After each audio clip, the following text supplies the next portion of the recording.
When most people hear hell in the Bible, they picture fire and demons. But that image isn't really in the earliest scriptures. In the Old Testament, the word translated as hell that appears 31 times is Sheol, and Sheol isn't a fiery pit at all.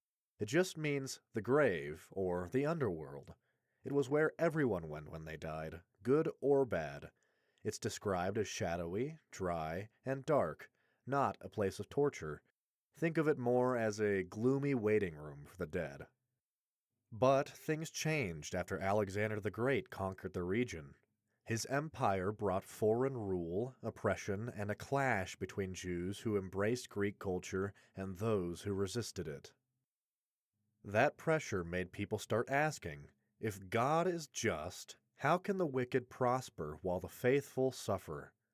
The answer was to imagine an afterlife where justice finally gets served. Greek ideas helped fill in the blanks. Their myths already had Elysium, a paradise, and Tartarus, a place of torment.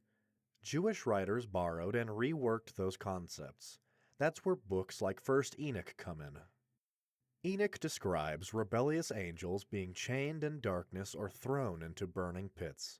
Sometimes the wicked are simply wiped out, annihilated. Other times they're trapped in fire, cut off from God's light forever. Enoch even describes separate chambers for souls, one for the righteous, one for sinners waiting on judgment, and another for those cursed forever. This is where we get into the Valley of Hinnom, just outside of Jerusalem. That valley had a dark history of child sacrifice, and writers began using it as a symbol of fiery judgment.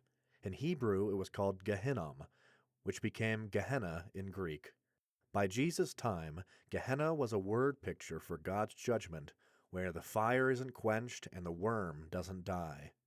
In the New Testament, three main terms are tied to hell: Gehenna, that fiery valley of judgment; Hades, borrowed from Greek, closer to the grave but sometimes linked with torment; and Tartarus, which is mentioned once, where angels are chained until judgment.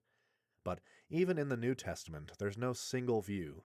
Some texts say the wicked are destroyed forever.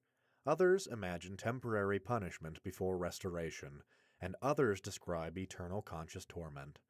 So, the hell most people picture today, an eternal fiery prison, isn't straight from the Bible. It's the result of centuries of evolving ideas, mixing Hebrew thought, Greek influence, and people trying to make sense of justice in a broken world.